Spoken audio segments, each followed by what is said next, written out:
that should be a question mark in everybody's head of what's really going on around here with TNA management. That don't sit well with Pope. All of a sudden, Hardy, Angle, they get thrusted in. RVD, he gets the winner of the match. What about Pope? What happened to Pope? We didn't have anything to do with the fact that he got beat. He got beat. It is what it is. I understand wanting the World Heavyweight title. I understand the frustration that he must be feeling right now, and I'm cool with that. He's a competitor. I'm a competitor. I know what it's like to be disappointed. I know what it's like to be angry. But there's a line you just don't cross. People have always said, you know, in this business, like, who's the greatest worker? They use the term worker. And it's like, there's wrestlers that can do all kind of magical things out there, and there's workers. Workers are the guys that get paid. That's what a worker is. Nobody's got more money in this business than Hulk Hogan. He is the ultimate worker. You know, Kevin Nash can say whatever Kevin Nash wants to say. Sting can do whatever Sting wants to do. These are guys that are at the end of their careers. You know, they're older. In my opinion, they're bitter. And as far as, you know, Pope all of a sudden aligning himself with Kevin and Kevin Nash and Sting because they don't like the way Hogan and Bischoff are running things, in my opinion, there's no dots to connect other than the fact that misery loves friggin' company. And the three of them are pretty miserable right now. And like I said before, I understand that. I understand disappointment. But, you know, don't run around accusing people of things that they're not guilty of.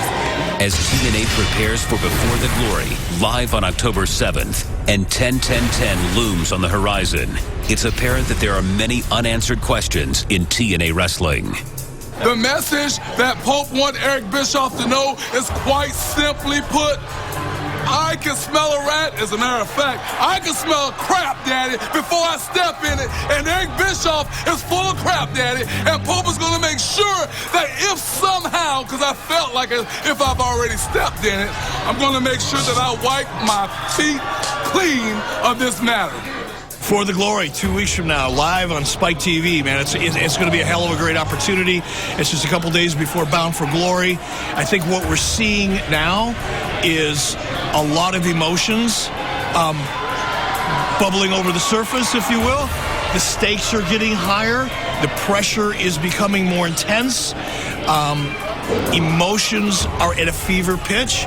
And, man, that's a great recipe for live TV. I love it. Generation Me. These young up-and-coming stars continue to master their craft in the ring and defy gravity, skyrocketing straight to the top of the TNA Tag Team division. After injuring Alex Shelley of the Motor City Machine Guns at No Surrender, do these two rookies have what it takes to back up their actions? Generation Me went out in the ring and they called me out. They wanted the TNA Tag Team titles because if a champion can't defend within 30 days, they can get stripped of that title. Well, it hasn't been 30 days. It's only been less than a week. So I'm not going to go out there and hand over the titles to a couple of young, undeserving punks just because they think they deserve it. We're the next guys in line. I mean, we've taken the Motor City Machine Guns to the limit countless times. We actually hold a win over them when we first got here, so I believe we are the next guys in lines. And if he doesn't do this in 30 days, then I think they're coming home to us. I think so. Unfortunately, they forgot who got them here, which was us. You know, they wouldn't be here if we didn't see them compete and we didn't wrestle them in Southern California those months ago. When they started in January, that never would have happened if it was for us. And for them to show us such disrespect, you know, after what we did for them, it's unfortunate, and I feel bad for them already.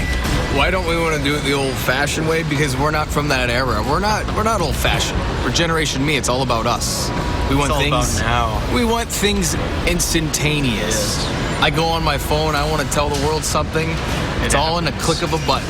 We want the titles, and that happens now. So we're not going to sit around and pay our dues for 4 years. That's so passé. Who does that anymore? Who does that? It's 2010, bro.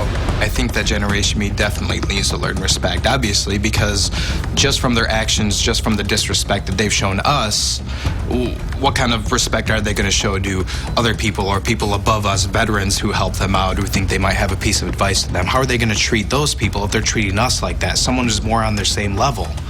You know, I think the only way for them to learn any respect is to get the respect beaten into them. And you know what? I'm going to do exactly what me and my partner did at No Surrender and injure his neck. We didn't talk that over, but that sounds like a good game plan to me. Oh, come on. Not again, though. Come on. They're going to do it again, Mike. Nobody's going to stop him. They drop him directly down on his head again. Will the Motor City Machine Guns be able to teach these young bucks respect? Coming up next on TNA Reaction, we hear from the hardcore legend Mick Foley. I like to be peaceful. I like to get along, but that's not what this business is really about. And still to come, we'll take a look at our Impact Player of the Week, Shannon Moore. Still to come on TNA Reaction. Kevin Nash and Sting continue to be the aggressors. What does Samoa Joe and Jeff Jarrett think of their latest attack on Impact? Plus, Kurt Angle talks about his confrontation with Mr. Anderson earlier tonight on Impact. EV2. They are men of conviction. Men that are focused on a common cause. They are ring warriors that live their lives by a hardcore code of conduct. Tommy, excuse me, sorry. Tommy, so it looks like the boys are back in town. Yeah, they are.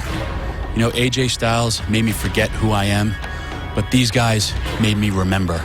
We just left Dixie Carter's office, and she told us at Bound for Glory, it's lethal lockdown, a cage full of weapons, something that we accelerate. Mick Foley, the hardcore legend, returned from an ankle injury and had some interesting words on where he fits into EV2 and their long-term plans. I'm pretty busy, understandably so. I got a text from him, which that now replaces actual face-to-face talking. But I just said, man, I'm here. I've been off for a week with just like a minutely injured ankle.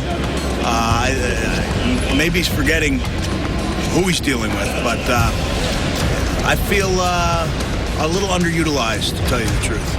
Frustration would be the key word, because I'm here. I feel like that guy who the old commercials is, if only I had the ball, I know I could bust through that line. But not only do I not